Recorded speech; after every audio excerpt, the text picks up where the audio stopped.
Assalamualaikum warahmatullahi wabarakatuh. Selamat datang di channel Kak Anita. Hari ini kita akan belajar tentang beberapa latihan yang ada di praktikum kimia farmasi dasar. Jadi ini adalah langkah-langkah bagaimana bisa paham terkait dengan praktikum yang ada di farmasi, khususnya di kimia farmasi. Ya. Jangan lupa sebelum kita lihat penjelasan Kak Anita ya, subscribe gratis, bunyikan lonceng, dan berikan komen jika nanti ada pertanyaan, serta share ke teman-temannya supaya teman-temannya yang lain juga bisa paham terkait dengan proses dalam perhitungan praktikum kimia dasar. Yuk kita lihat beberapa soal yang ada. Nah, ini ada soal pertama.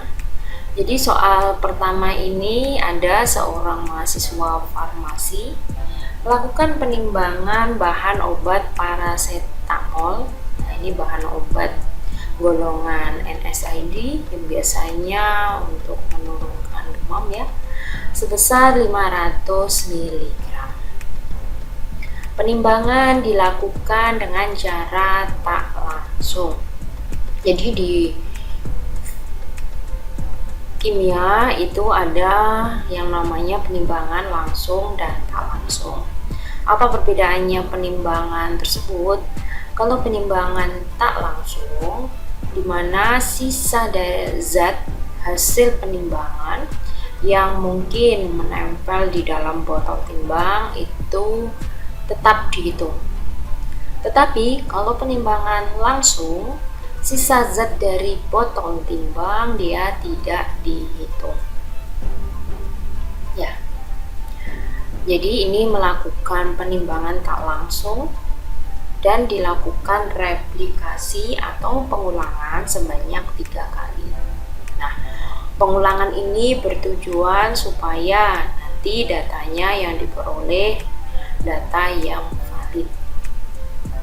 Berdasarkan hasil penimbangan diperoleh data berat botol timbang dengan zat dan tutupnya pada replikasi 1, 2, dan 3 secara berturut-turut sebesar 1,2345 gram, 1,2350 gram, dan 1,2348 gram. Jadi ada 3 kali penimbangan.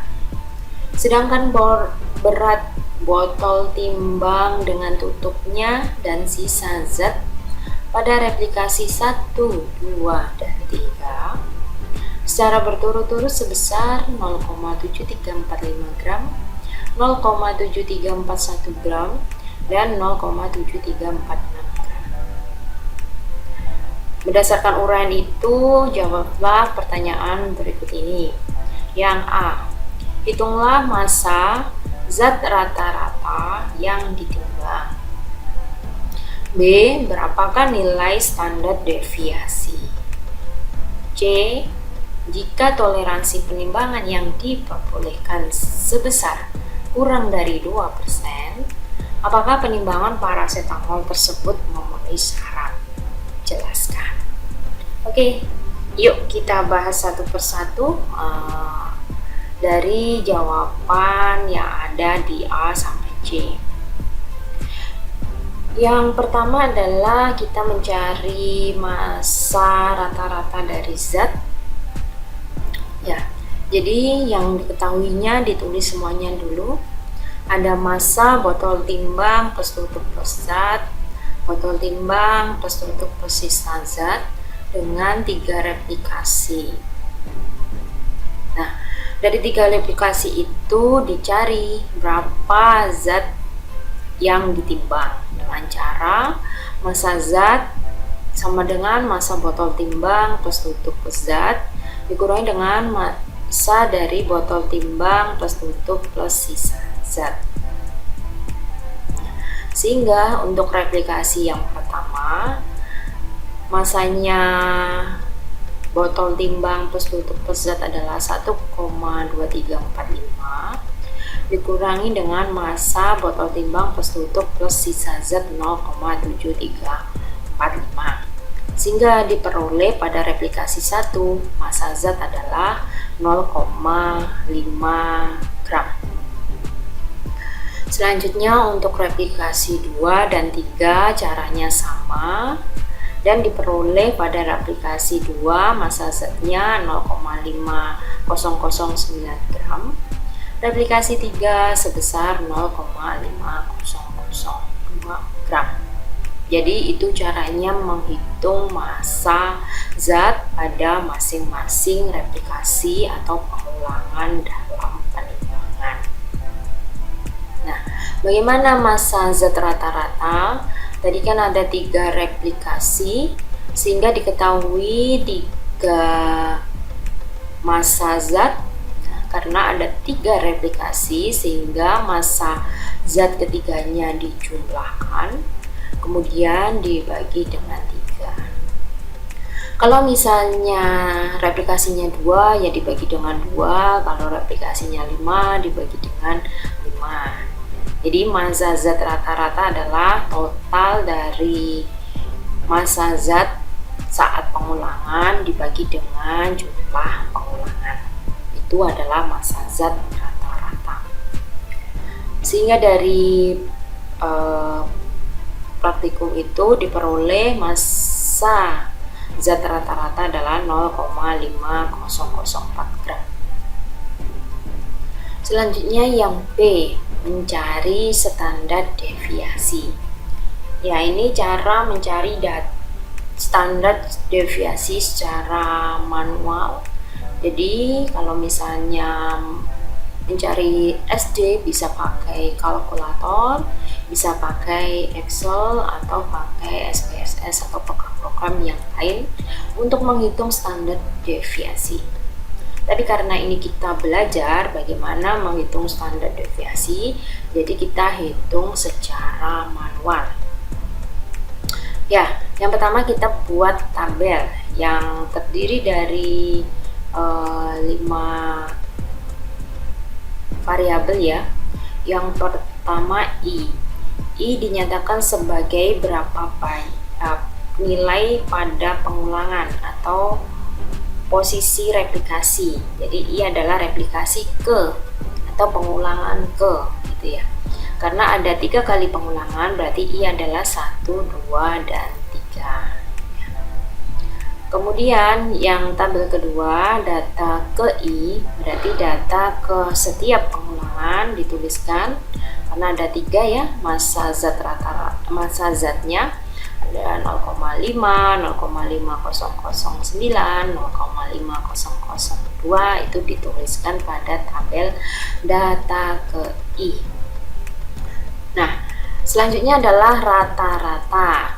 Karena ini rata-ratanya semuanya sama, makanya ketiga-tiganya ditulis sama. 0,5004. Kemudian tabel selanjutnya XI min X bar atau X rata-rata. Jadi data ke I dikurangi dengan rata-rata. Kalau sudah XI min X barnya dikuadratkan pangkat 2. Total dari XI min X bar kuadrat diperoleh 4,5 kali 10 pangkat min 7 ya. Selanjutnya bagaimana menghitung nilai SD? Bahwa nilai SD merupakan akar dari jumlah XI min X bar kuadrat dibagi dengan N. Jadi di jumlah tadi dibagi dahulu dengan nilai N. Jumlahnya tadi 4,5 kali 10 pangkat min 7 dibagi dengan 3. Jadi ini pangkat min 7 ya, bukan dikurangi 7. Kemudian hasilnya adalah 3,9 kali 10 pangkat min 4 gram atau ST-nya adalah 0,39 mg. Itu jawabannya. Kemudian jadi nanti ditulis SD-nya adalah plus minus 0,39 mg. Yang C, jika toleransi penimbangannya sebesar kurang dari 2%, maka massa penimbangan paracetamol secara teoritis adalah 500 plus minus 2% dalam miligram. Kita hitung toleransinya 2% itu berapa? Toleransi 2% itu berarti 2% kali 500. Hasilnya adalah 10 mg. Jadi massa paracetamol secara teoris adalah 500 plus minus toleransi, yaitu plus minus 10 mg, sehingga massanya adalah antara 490 sampai 510 mg. Jadi itu massa yang boleh ditimbang. Kurang dari 490 atau lebih dari 510 itu ada tidak diperkenankan. Jadi yang boleh ditimbang adalah antara 490 sampai 510. Kalau kurang berarti harus diulang lagi penimbangannya.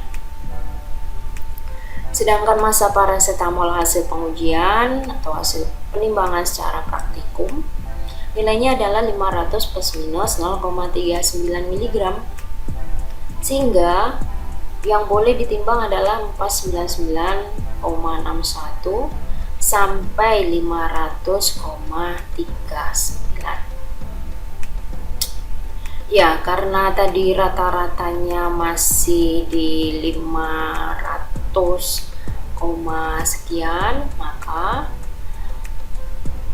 penimbangan paracetamol itu masih memenuhi syarat karena dia masih masuk pada rentang toleransi penimbangan secara teoritis, yaitu antara 490 sampai 510 mg.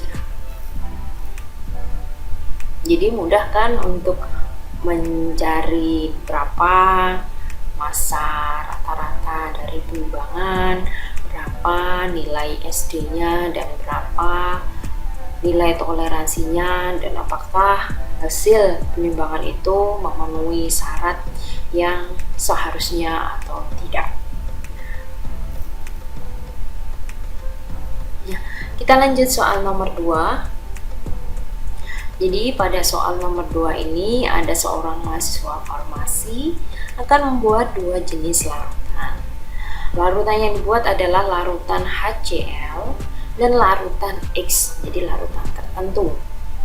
Larutan HCl dibuat dengan memipet HCl pekat 37%, jadi konsentrasi HCl pekatnya adalah 37%, dengan berat jenisnya 1,19 gram per mili, berat molekulnya 36,5 gram.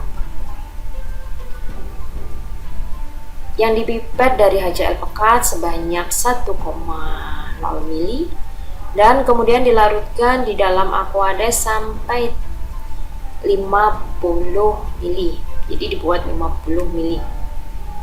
Larutan X dibuat dengan menimbang zat X sebanyak 0,15 gram. BM-nya 58,44 gram per mol, valensinya 2. Kemudian hasil penimbangan dilarutkan dalam Aquades, kemudian ditambahkan Aquades sampai diperoleh volume 250 mili. Hitunglah beberapa hal, ada A sampai E. Yang A adalah molaritas HCl pekat, B molaritas HCl setelah diencerkan, C normalitas larutan X, D molaritas larutan X, E ppm larutan X. Ya, kita bahas satu persatu. Ya, yang pertama harus ditulis adalah semua hal yang diketahui pada soal itu, supaya nanti bisa memudahkan saat perhitungan. Jadi yang diketahui BC HCl pekat 1,19 gram per mili, BM HCl 37% 36,5 gram per mol, volume HCl yang dipipet dari tadi 1 mili, volume HCl yang akan dibuat 50 mili, massa zat X yang ditimbang 0,15 gram, berat molekul zat X 58,44 gram per mol, valensi zat X2, volume zat X-nya adalah 250 mili. Yang kedua, kita tuliskan apa saja hal-hal yang dipertanyakan di dalam soal itu. Yang A, molaritas HCl pekat, B, molaritas HCl setelah diencerkan, C, normalitas larutan X, D, molaritas larutan X, E, ppm larutan X. Jadi begitu langkahnya. Kemudian yang selanjutnya dijawab satu persatu. Yang A, kita mencari molaritas HCl pekat dengan rumus 10 kali persentase HCl dikali Bj dibagi dengan Bm, sehingga 10 kali 37 kali 1,19 dibagi 36,5 hasilnya adalah 12,06 molar. Jadi molaritas HCl pekat adalah 12,06 molar. Itu yang A. Sedangkan yang B, karena mau membuat larutan HCl dari larutan pekat, maka dengan rumus V1 M1 dikalikan dari larutan pekat, kemudian sama dengan V2 kali M2 dari larutan yang akan dibuat. V1 tadi yang dipipet adalah 1 mili, jadi dituliskan 1. M1 hasil dari perhitungan yang A adalah 12,06. Jadi 1 dikali dengan 12,06. Volume yang dibuat 50, sedangkan molaritas yang hasil pengenceran ditanyakan. Jadi sama dengan 50 kali M2. Nah, hasil dari M2 12,06 dibagi dengan 50, hasilnya adalah 0,24 molar. Jadi gampang sekali, molaritas larutan HCl yang dibuat adalah 12,06 molar. Sampai di sini, kalau misalnya adik-adik masih bingung boleh ditanyakan pada komentar ya. Jadi jangan malu-malu untuk bertanya. Ya, kita lanjutkan yang perhitungan nomor C. Jadi yang nomor C dicari normalitas larutan X ya. Jadi normalitas itu dengan rumusnya adalah M massa kali 1000 dibagikan dengan BM kali volume dalam mili, kemudian dikalikan dengan valensi. Jadi pada normalitas ini harus diketahui berapa valensinya. Nah, dari hasil rumus itu maka dimasukkan sesuai dengan angka-angkanya ya. 0,15 kali 1000 dibagi dengan 58,44 kali 250. Kemudian dari hasil perhitungan itu dikali dengan 2. Maka diperoleh normalitas dari larutan X adalah 0,02 normal. Sedangkan molaritasnya dengan rumus massa kali 1000 dibagi dengan BM kali volume dalam mili tanpa dikalikan dengan valensi ya. Dimasukkan nilainya 0,15 kali 1000 dibagi dengan 58,44 kali 250, maka diperoleh molaritas larutan X sebesar 0,01 molar. Jadi seperti itu, jadi mirip antara normalitas dan molar. Jangan sampai bingung, kalau normalitas harus dikalikan dengan valensi, tapi kalau molar dia tidak perlu dikalikan valensi. Jadi bedanya hanya itu saja. Kemudian untuk menghitung berapa ppm dari larutan X, ppm itu didefinisikan sebagai miligram per liter. Jadi yang penimbangan tadi 0,15 gram diubah menjadi miligram, yaitu 150 miligram. Sedangkan volume yang dalam mililiter sebesar 250 mililiter dengan diubah menjadi liter dengan 250 dibagi dengan 1000, hasilnya adalah 0,25, sehingga 150 mg dibagi dengan 0,25 liter hasilnya 600 ppm. Jadi larutan X adalah konsentrasinya 600 ppm. Mudah kan belajar dalam praktikum kimia, terutama di farmasi ya.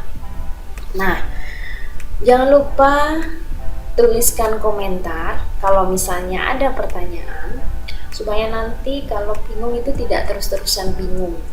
Nah, subscribe terus channel Kak Anita supaya nanti ada info-info terkait perhitungan-perhitungan yang lain bisa cepat tahu.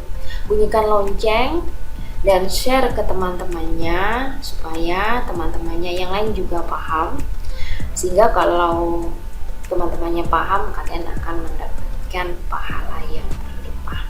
Oke, senantiasa ikuti channel kakak dan jangan lupa terus subscribe. Wassalamualaikum warahmatullahi wabarakatuh.